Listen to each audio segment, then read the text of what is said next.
Hi, this is Dr. Deepika Krishna, fondly known as Dr. D, and today we are going to take up some questions related to PCOS. So let's shoot. Hi Dr. Deepika. I have started to grow facial hairs over the past few years and experience irregular periods. Some testing showed my testosterone level are higher than normal too. Could this be PCOS? What treatment options help manage symptoms? Asked by Megha, who's 21 years old. Okay.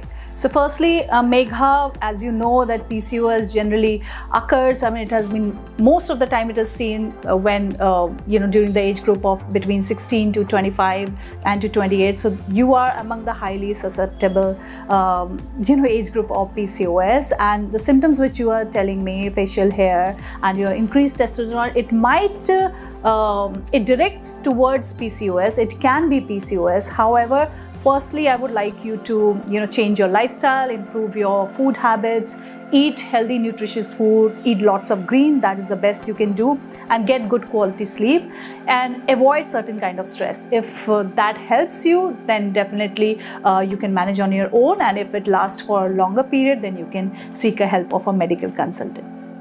My periods are infrequent, I gain weight easily and struggle to lose it, and I have acne breakouts and constant pelvic pain before my cycle.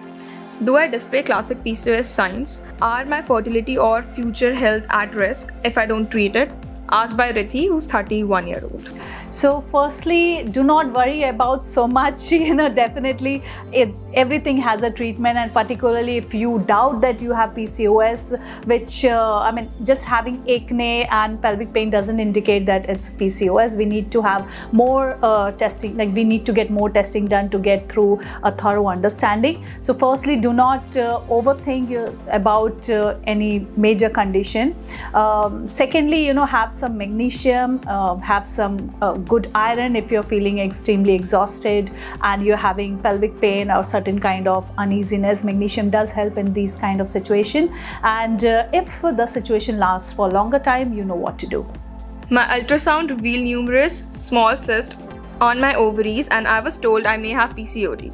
Is this the same as PCOS? Are these cysts expected to resolve on their own, or do they signify something serious? Okay.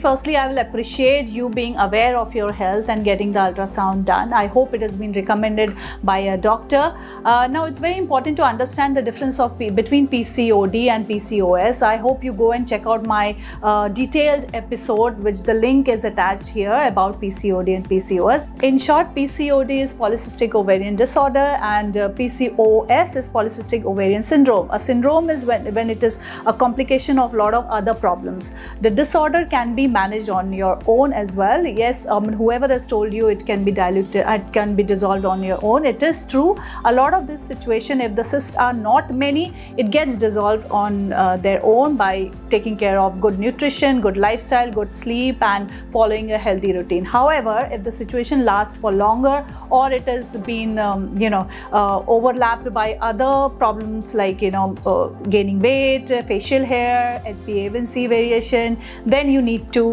immediately take action and work on it with the health profession. I was recently diagnosed with PCOD after years of irregular cycle and weight gain.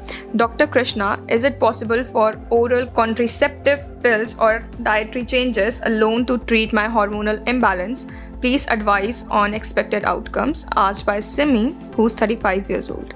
Okay, Simi, so oral contraceptive is a very usual prescription which is prescribed in this situation. However, healthy lifestyle and good eating pattern does support it in a lot of better way, and also one should take care of the nutrition needs which are sometimes not being fulfilled by the daily food. So in this situation, I would say to get a one-on-one consultancy with a doctor or health professional, because we need to understand more reports. It is just very little what I'm able to know right here. So I hope we get to see more reports so that we can work on this in more detail.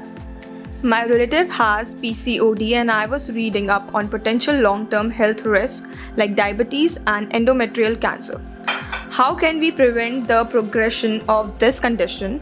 Are there any alternative treatment you recommend alongside prescription medicine? Asked by Nidhi, who's 56 years old.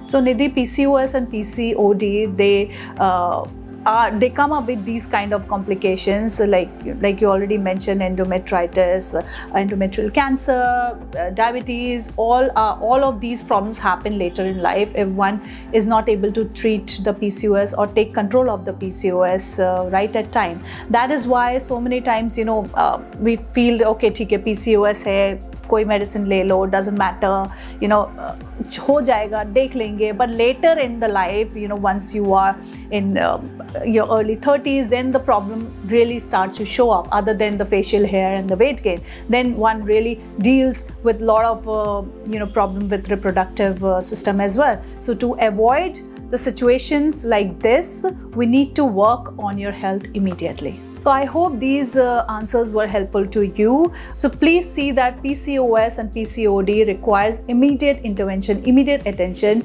so that we can avoid any bigger problem later. So do not keep it on shelf and be laid back and just pop up medicines of facial hair and weight gain and etc. etc. Address the symptom in deep. You do not require a crash diet. What does you require is a proper, well-planned lifestyle management. That is what you require. I hope this session is helpful. Thank you.